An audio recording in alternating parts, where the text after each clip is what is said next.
I am here to talk about basically what all is going on with student loans, because it's a lot, right?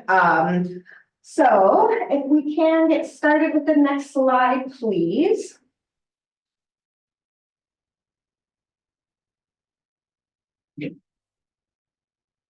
So there is a quick disclaimer. This is not legal advice. We're not claiming any products, not an attorney, not a tax person. This is really just general information. I'm here from Oregon's Division of Financial Regulation. You can see our mission up there. We're really a consumer protection agency. We work a lot on the industry side, licensing, examining, and then we also work directly with consumers to get issues resolved. Next slide, please. So Oregon's DFR is part of the Department of Consumer and Business Services.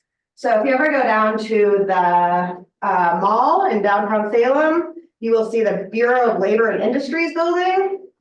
All of us are housed in that building. So we're right there with workers' comp, with OSHA, with building codes. And so we're together the biggest consumer protection agency in Oregon. Next slide, please. So what do we actually regulate? A lot of our work is in insurance. So I work on a team of advocates. There's a hotline number, which is on my brochure. You can also get it from the website in this presentation. Folks can call that hotline with complaints about insurance, homeowners, property, health insurance, any kind of insurance issues you may have. We have advocates who help out with that. We also license pretty much everything that you see listed here, which means that they have a requirement to kind of sign up with us annually, pay a fee, let us know that they're meeting certain metrics in order to do business in the state of Oregon. Next. All right, so kind of situated there, that DFR, ACBS, that's where they decided to house the student loan ombuds role. So the effort kind of came out of the grassroots. There were a few coalitions and a few elected officials who worked together to create this student loan borrower bill of rights kind of thing. It was finally passed in 2021. And so I am the first person in this role. I've spent the last couple of years kind of putting together what exactly is Oregon Student Loan Ombuds Office. Why did they decide to do this? Basically, there's just not enough oversight. At the federal level, there are vendors, there's the Department of Education, there's all these different entities, and it can be really difficult to navigate. Yeah. Who did your job before you? So I'm the first person to have this job. So if you had a problem with student loans before you came on board, there was nobody in Oregon to Correct. help? Okay, thank you. Yep. And in fact, in a lot of the states in the US, there still is not anyone to help you. We're about the 15th state. I think there's been another 3 or 4 since 2021. And I actually have the honor of convening a group of the state ombuds. So we can all get together also and kind of talk about what are we seeing, how can we work together. Yeah. It also requires licensing. So the reason I like to mention that is that if you or somebody you know gets contacted by someone claiming to be a student loan servicer or collector, they can go onto my website or right onto NMLS Consumer Access and see if this is a licensed student loan servicer. If they're not licensed, they're probably not legitimate. We do see a fair amount of unlicensed activity, and that's one of the ways that my office shows up in this work. Next slide. So what do I actually do? So this up here is my website. A big part of my role is this borrower education and outreach. So that's why I'm here today. I also do maintain the news section pretty much monthly on my website. I have a page about return to repayment. That's where the complaint form is, all of that kind of stuff. The complaints process is a big portion of my work. So people call me, email with some issue. Because we license the servicers, they have a requirement to respond to complaints from our office within 30 days. They usually take the whole 30 days. And then I review the response for completeness, correctness, compliance with contracts, rules, state laws. And then if it doesn't meet my standards, I ask for more information. I may even ask how many other Oregonians is this issue affecting. And so it's not a quick process by any means, but I do often get some results for folks that way. I also do an annual report. So I had my first one last year. I'm working on my second one. It has policy recommendations, data about student loans in Oregon, some tracking of national issues. So that's a big portion of my work as well. Thank you. Okay. So actually talking about student loans, right? There's two main types of student loans. Federal, and that's what we're going to be spending most of our time talking about today. There's also private loans. Private student loans function like any other unsecured loan product. There are no associated benefits. They can often be discharged in bankruptcy, and they are really just a loan. They come with lots of cute little product names and from lots of different places. On the other hand, federal loans are kind of also broken up into two categories. So up here we have these commercially held loans. This is pretty much every loan that was made before 2010 falls into this category here. So what that means is that if you have a federal commercially held loan, it's not actually held by the Department of Education. Even though it was a federal loan when they made it, it functions more like an FHA or a VA loan where there's a bank involved. The bank made that loan. The government is just a backup. They're a guarantee should that loan be defaulted. So this group is kind of one that we're really focusing on right now, the people with the commercially held FFEL, Perkins, and Heels loans. Pretty much all of the loans since 2010 were made as direct loans. There's also some FFEL loans that are department held, just because everything has to be confusing. But all the loans since 2010 fall into this kind of direct loan group. These direct loans are the ones that are eligible for all of the forgiveness, cancellation, income-driven repayment. Any benefit associated with student loans is really only associated with these department-held loans. So this big kind of deadline we're talking about is that if you have a commercially held FFEL, Perkins, or HEAL loan, it needs to be consolidated back to the department. So a question I get all the time, I only have one loan. How can I consolidate it? Consolidation is just the term they use. It doesn't matter how many loans you have. It is very misleading if you have just one, makes it difficult. I've also spoken with folks who said, oh, I already consolidated back in 2009. Well, even if you already consolidated, it's pretty likely you have one of these commercial loans, unless it was after 2010. So we're really pushing to get people to consolidate their commercially held loans to direct before April 30th, and we'll talk more about why. Next slide. Okay, so kind of who's involved, I think, is also really important. I use the word servicer a lot. I actually once had a journalist ask me, like, can we use a different word? I'm like, not really, that's, that's the word, right? And so a servicer is involved in both private and federal loans. The difference is that with federal loans, the servicer is an ed contractor.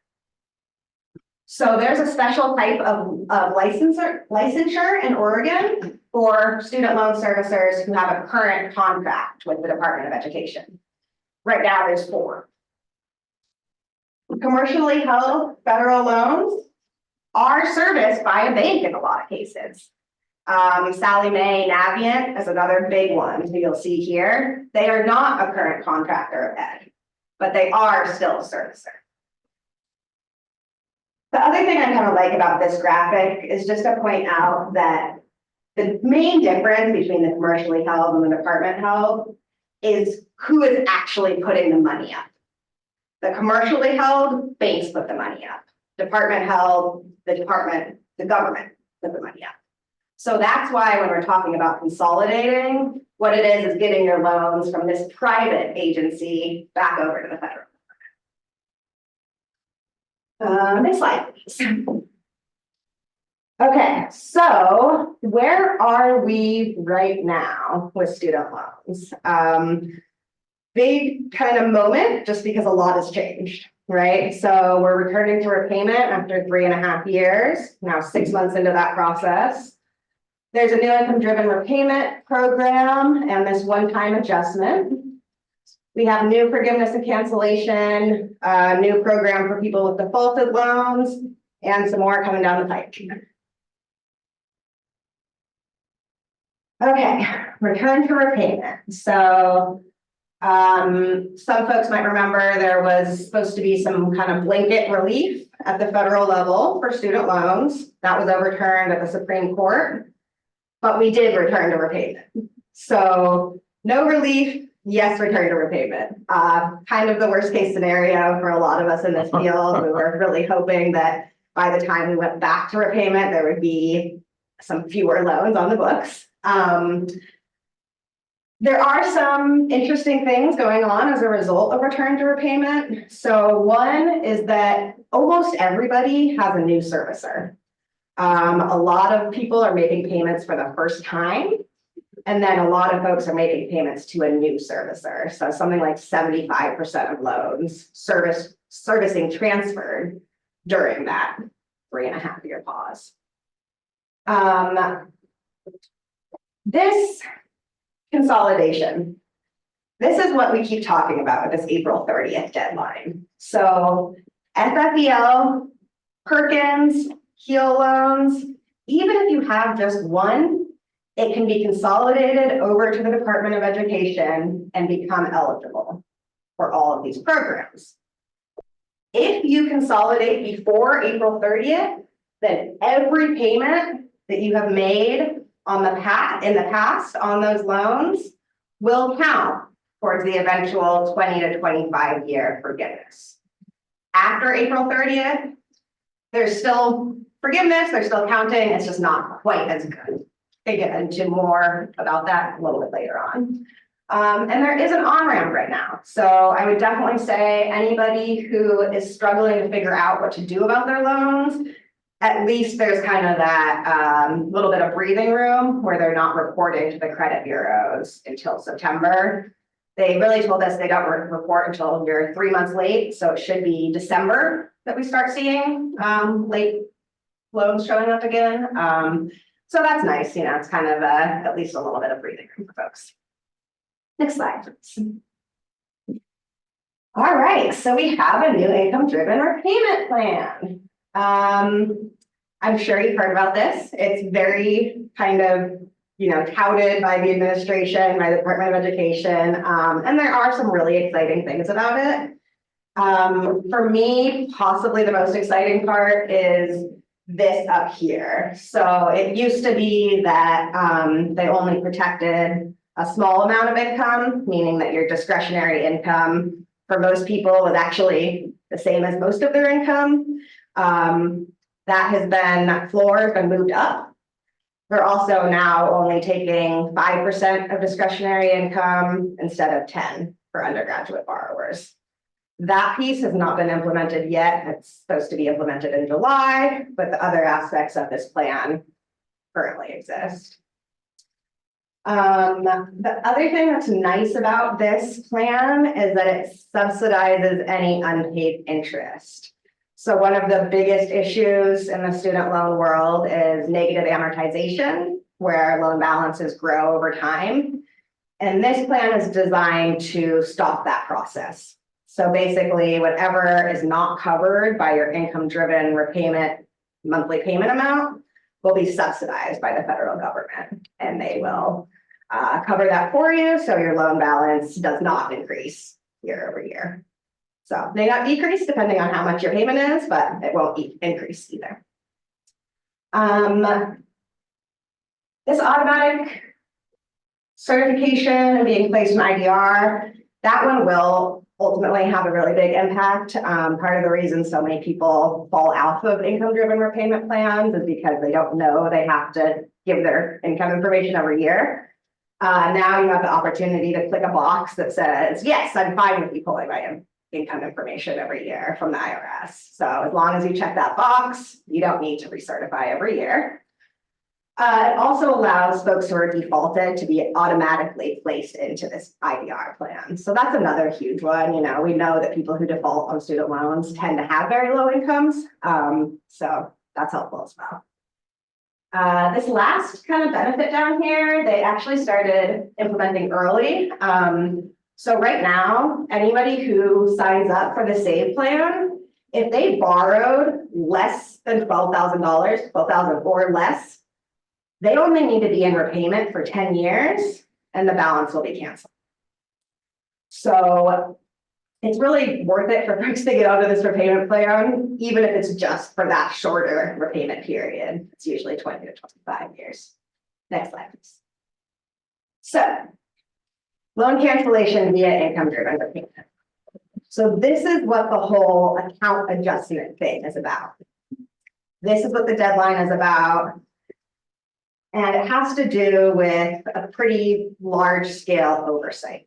So what's happening right now is the Department of Education has decided to go back through every loan in their portfolio and look at how many months has it been in repayment, how many months has it been in forbearance and deferment, and they're going to count most of those months towards either 20 or 25 years required for forgiveness. This was supposed to be happening already. People should have been seeing their loans canceled under an income-driven repayment plan a while ago, but it wasn't really happening. What we found, and by we, I mean the people who know about this kind of stuff, not me myself, is that the servicers were not doing a great job keeping track of how long people had been in repayment. Part of that is due to all the servicing transfers. Part of it was just the systems weren't set up for it, but it means that people who are supposed to have gotten this relief haven't gotten it. So the Department of Education, oh God, one sec. The Department of Education is running back through all of their loans and saying, how much credit do people get towards that 20 or 25 years? So every loan that the department owns, so not those commercially held ones, but every loan that the department owns will have an amount of months applied to it. So for a lot of folks, it is meaning cancellation, and for everybody, it means time towards cancellation. Yeah, Pete. So if you were to ask your servicer or anybody to go back and show you exactly how many months you had the loan and how many you paid, how many you were under forbearance and all those things, they couldn't do that for you, possibly. It's possible they could not. Because I haven't got one of those ever, even though I've asked for them. Yeah. And as I mentioned, And who do I ask? So the reason this is being done at the Department of Education is that they believe that they have all those records in their The national education student department loan. believes, not the servicer. Correct.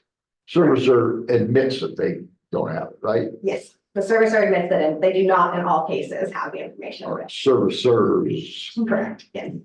And we have one online question. Yeah. If they did the review and they found out that you were eligible for loan forgiveness 5 years ago, are the payments may get refunded, or are they just? Great question.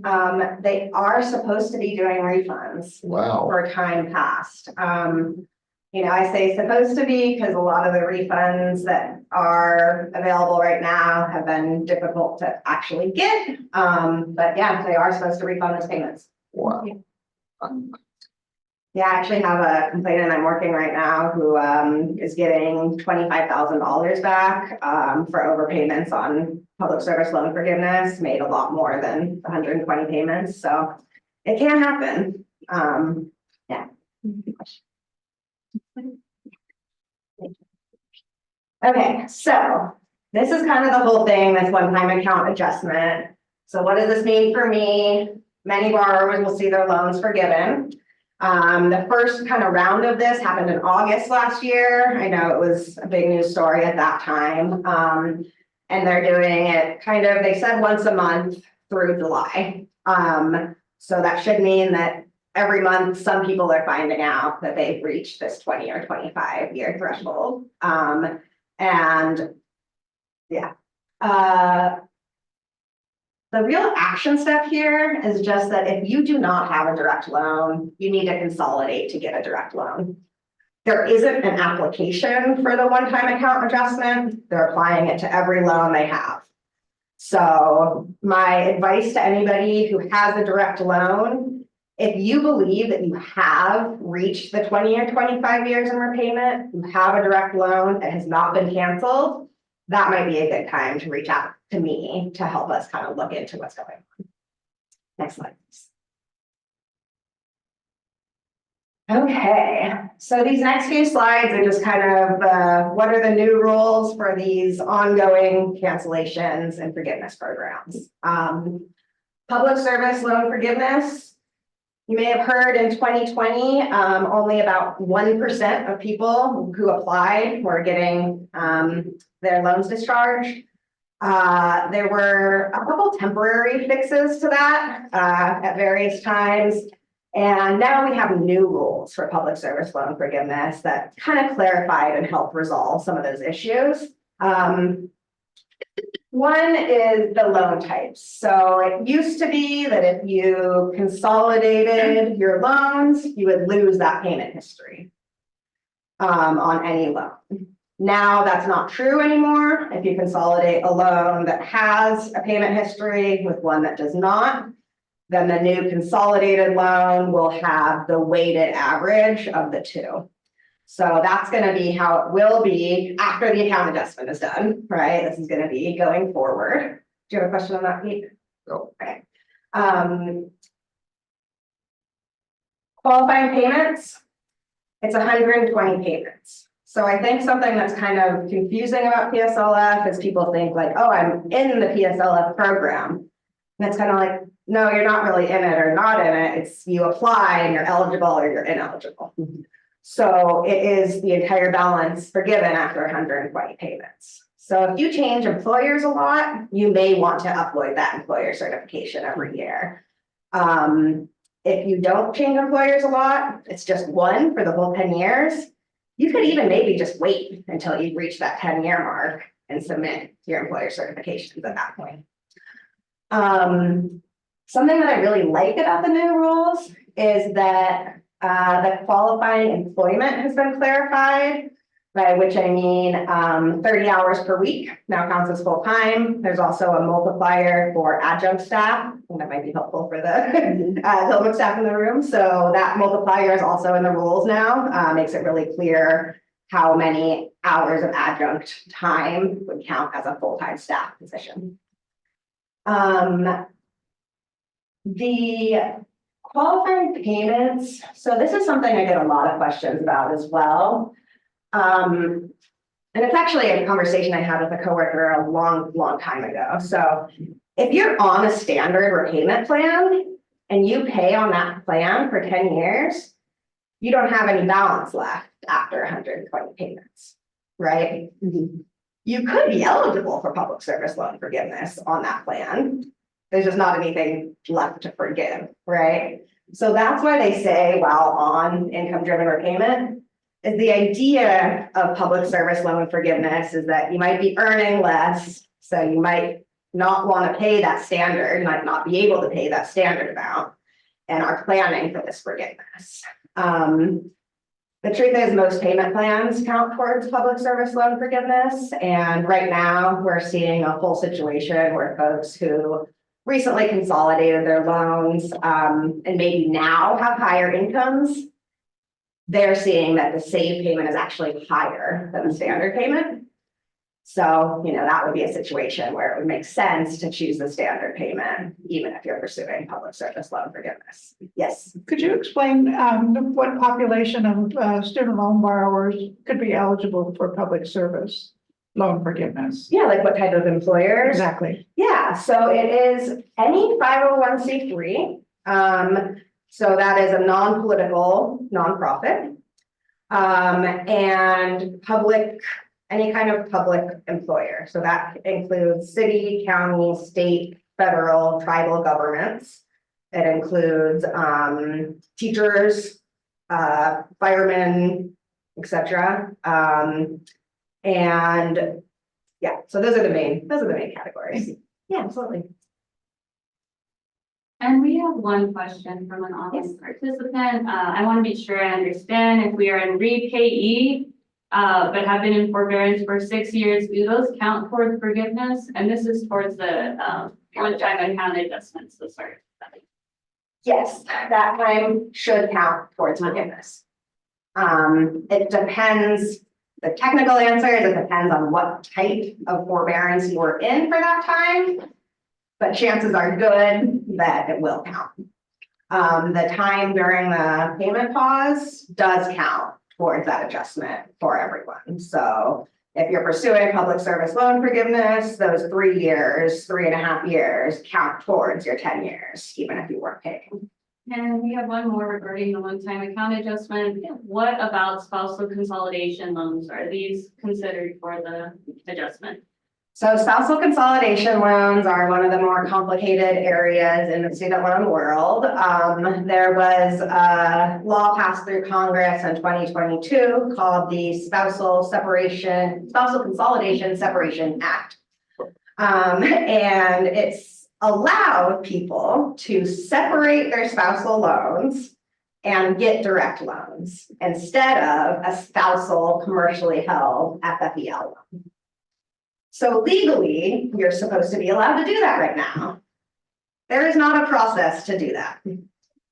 The Department of Education has informed us that we should take down names from people who would like a spousal consolidation separation.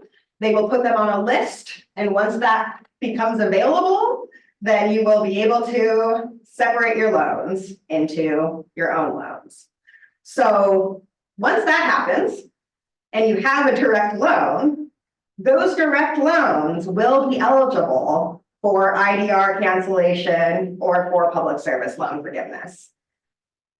I don't really understand how the timing is going to work because there is not currently a process and this deadline is April 30th. So unfortunately, that's really all I can say is contact me, contact the federal student ombudsman and say, raise your hand, say, I want to get my spousal consolidation loan separated. And once that's a possibility, we will do that. The other thing I will mention is that we've been assured that folks with spousal consolidation loans are eligible for a forbearance while they wait on this process. So I spoke to somebody recently who said, oh, we've run out of forbearance. You should be able to call and say, please put me on the special forbearance for people who are waiting for this process to be implemented. I know that's a long answer, but hopefully it's helpful. And we have another question. Do you have a tip if you file for loan consolidation? Should we keep a copy of the paperwork? What's a good way, since they're not processing them immediately, to make sure that we can get this? Yeah, so when you apply for the consolidation, it does create a document on your Studentaid.gov profile. So I would say go ahead and download that document just to keep for your records. That's always good advice anytime you apply for something, to save a copy of the application. That should really be the only action. Thank you. And then we have a PSLF question, so let's move to where we were. If you are eligible for PSLF and you consolidate your loans with a spouse, are they also eligible to be forgiven after 10 years and meeting the rest of the requirements? No, so spousal consolidation loans themselves are actually not eligible for PSLF at all under any circumstance. Once they get separated, the new direct loans are supposed to be eligible for PSLF, but only for the person who works in public service. Great questions. Okay, what other new rules do we have for forgiveness and cancellation? I'm not going to go in depth on any of these, but I just want to point out that total and permanent disability, there used to be a monitoring period where they would check your income for 3 years to make sure that you weren't earning over the threshold. They've removed that monitoring period. So this is huge for folks with disabilities. There's also been some automation of some of this. Folks who are at schools when they close are now supposed to get their loans automatically discharged. They're doing automatic discharges through Social Security Administration and through the Veterans Administration as well. So that's a move in the right direction as far as I'm concerned. And we have a question. If you are needing assistance and aren't able to apply for total and permanent disability due to your disability, are there any services to help apply for that? That's a great question. I honestly do not know. I generally tell folks to go to their healthcare provider, home health aide, and just bring them the form. And I can always help people to access that form. It's just on Studentaid.gov. But usually that's what I recommend is just take the form to a trusted health professional and ask them to help you out with it.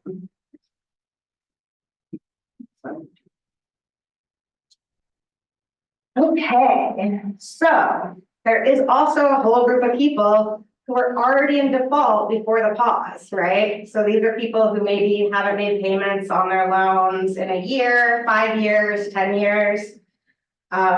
Generally, the options for defaulted loans aren't great. You can do this rehabilitation process. There's also a way to consolidate and get a new good loan. But for now, up until September of this year, you can just call it's myeddebt.gov, or there's a phone number. You call and say, I would like fresh start. And they send your loans to a current servicer, take that bad loan history off your credit report, and you're right back in repayment. So pretty big opportunity. I'm really hoping that anybody who has not dealt with their loans in a long time will take this chance to get back to current and get on an IDR, because people who earn less than $32,000 have a 0 monthly payment on this new IDR plan. So you could still be making 0 payments and get your loan back in good standing. What was that dollar figure again? Less than what? 30. Say that again? Less than 30 what? The 32,000. 32,000, if you make less than If you make less than 32,000. Okay, Yes, thank you. sorry, thank you. next slide. Yes, please. All right, so we're just about to end here. There is some stuff headed our way. So people may have heard on Monday, Biden kind of came out with we're doing student loan debt cancellation announcement. So what that was about, I know a lot of people are a little bit shell-shocked at this point by that kind of a statement, but what he is talking about is after the last proposal for forgiveness was overturned at the Supreme Court, he said, I'm going to use a plan B. I'm going to do a different process for student loan debt forgiveness. That was a negotiated rulemaking committee through the Higher Education Act. I had the opportunity to serve on that committee, and we had quite a long and complicated process. And we did reach consensus on a lot of loan forgiveness. So the exact details of it are not in the Federal Register yet, but they should be soon. And there's now, once they're up, there will be a 30-day comment period. So I definitely encourage anybody who's interested to go look and express your support or frustration there. Yeah, it's an exciting thing. A lot of it is going to be automated. It's aimed at folks who have been in repayment for a long time, people who owe more than they borrowed, etc. So if Feeling pretty good about that, even though it's, cautiously optimistic. Oregon's average student loan debt is decreasing, so that's not true in every state. So I do like to kind of say, like, we're doing something good in Oregon. Oregon Promise, those kind of things, I think really help out with this. It's decreasing because more are being forgiven. No, it's decreasing because people are taking out less, Oh, Yeah. or not borrowing. not borrowing as much. Yeah. Which is, kind of what a lot of us would hope for eventually is to, see that. There's a new platform for student loan servicing. So the contract started April 1 for these new servicers, or this new, basically it's the same servicers, but it's on a different platform. So you will now have one login for your servicer and FSA. The servicers are going to have .gov addresses, and specialty servicing is moving in-house, which means that PSLF applications and total and permanent disability applications will eventually be processed by Ed rather than by the servicers. So we're headed in that direction. On the one hand, the new contracts do require more from the servicers in terms of properly servicing accounts. So we're really excited about that. On the other hand, it's just one more change, and every time something changes, there's always confusion and challenges around it. Next slide. Okay, when do I want to hear from you? I want to hear from you about anytime you think something might be a scam, right? If you get contacted, I just had one from a young person the other day who just forwarded me an email and said, "Is this legit?" And I just wrote back and said, "It is not, please ignore," right? So those kind of things I think are a way I can be helpful to resolve an issue with a loan servicer or collector. So I have had pretty good luck with things like getting dual reporting taken off of credit reports. I've helped folks track down refunds, have seen people get forgiveness that they applied for a long time ago. So generally, if you have tried every route and are still kind of stuck, that might be a good time to contact me as well. I like to say about 80% of people are served by going to my website and using the resources there. And then the other 20 actually need more than that. Next slide, please. So here are our social medias. We post really interesting stuff, good consumer protection stuff, and we think you should follow us. Next slide, please. That's me. I just have this in here so that you have my contact information readily available. Next slide. And that is the end of my presentation. So we have a little survey that you can read that code and give us feedback if you'd like to. And I am happy to take any questions that might be still outstanding. We have one from our online participant. Can you share some tips or any information on Parent Plus loans to be forgiven? Yes. So what I can tell you is that in most cases, Parent Plus loans are direct loans, meaning they are eligible for public service loan forgiveness and for the IDR account adjustment. They are not eligible for SAVE. So that is kind of the one real challenge with Parent Plus loans right now, is that they're the only income driven repayment plan they're eligible for is the one with the highest monthly payment.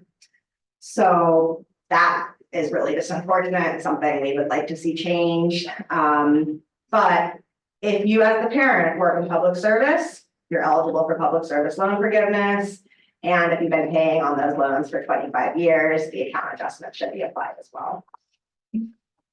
We also have a question. Older loans have not been eligible for programs that lead to forgiveness. How can we, holders of older loans, be included in the program or join a unique program? I'm on Social Security. Yeah, so this really goes back to that kind of commercially held versus direct loans question. If you have the older loans, you need to go to Studentaid.gov and consolidate them to a new loan. Studentloan.gov/consolidate loans. And just a reminder for folks that this information will be included in a follow-up email that you will receive next week. And we will be sure to include that as well. Another question online, unless we have a live one. Can you share information about grad students? Are these loan forgiveness programs and relief programs eligible for debt that you incurred during grad school?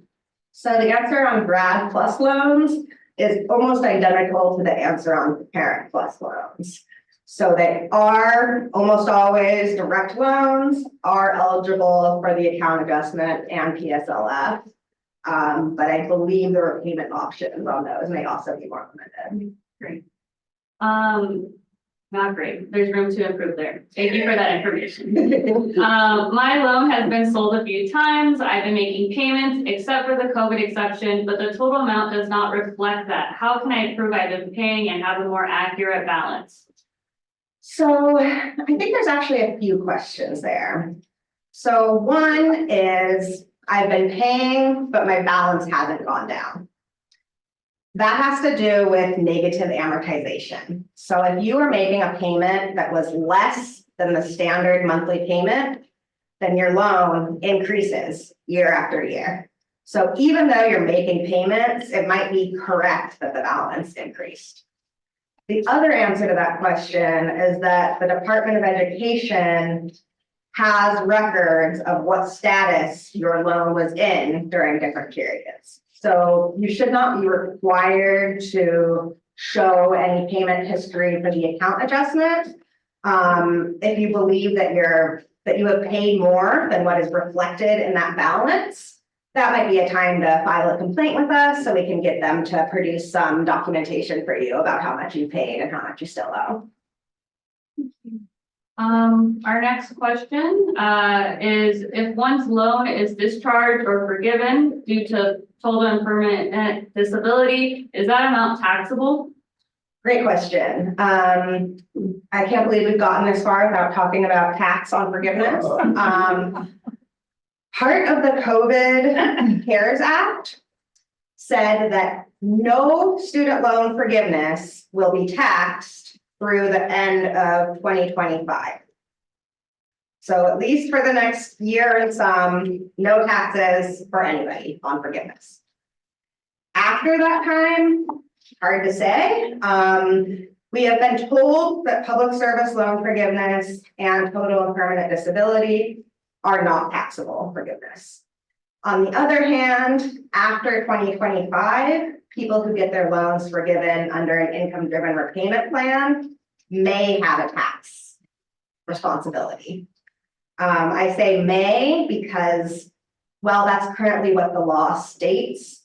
There has not ever been any collection on that because there hasn't really been any forgiveness yet. So I get a lot of questions about this and I say, hopefully we'll know more as we get closer to 2026. We have another question. It's what are the negative connotations for consolidating? Are there any downsides that we should be aware of? That's also a really good question. In the past, there were several downsides. I would say today, right now, this moment, I can't really think of a downside. Do you have any tips for students that are graduating this year? My tip for folks who are graduating around now is to, as soon as you are getting ready to start payments, so that's about 6 months after graduation, go on to Studentaid.gov and apply for an income-driven repayment plan. Apply for SAVE. Because for most people who are recently out of college, they're going to get a low or zero monthly payment, and that's going to start the time towards eventual forgiveness. So that would be my recommendation. We have another one. It's how do I get started on the public service loan forgiveness employer certification process? It's actually very easy now. Studentaid.gov/PSLF. There's a fully automated tool there. So you just type in the name and email address of the person who's going to certify at your job, and it takes care of the rest. until very recently, it was a much more onerous process, so we're very excited about the electronic signature option. And it does seem to be working pretty well. I've been paying on my loans for 25 years and I'm on Social Security and want to do the one-time adjustment. Can I mail in my application? I'm not comfortable with online. Yes, there is a paper consolidation form. And that's available at Studentaid.gov, or if you want to send me an email or give me a call, I can mail that out to somebody too. I've definitely put a handful of forms in the mail for those, if you do that. What is normal processing times for loan consolidation or repayment plan applications? So the repayment plan applications had been delayed for a while. Those are now supposed to be happening within 30 days. Consolidations take 30 to 90. Can you also speak to the loan forgiveness? If you apply, when should you be receiving a decision? That one is actually way tougher. It depends on the program, it depends when you apply, it depends who your servicer is, it depends on all sorts of things. So I would say 30 days is kind of a good starting point, but maybe longer than that. My consolidation only took less than 30 days. That's great. Yeah, and I've heard from some people that they are happening relatively quickly right now. So, and I think particularly if you do it online, it happens pretty quickly. Do all income-driven repayment plans require my spouse's income information, and does it matter if we file jointly or separately? So one of the great things about the SAVE plan is that if you and your spouse file taxes separately, then only your income is used for that plan. The reason this is nice is that in the past, most of the other repayment plans did require spousal information as well. There's always kind of pros and cons to filing separately or filing jointly. Again, not a tax person, so I would encourage you to talk to your tax person about that, but it is definitely something worth considering. And we have one more question, so if we don't have any other questions after this, that will be the end of our workshop, so speak now, or forever hold your peace, or you can contact us during your normal business hours. I'll be sure to include that information. I've worked for a nonprofit for over 23 years. I'm a senior and would like to help get my loan forgiven. Where should I start? Yeah, so for that person, really the best place to start is going to be Studentaid.gov.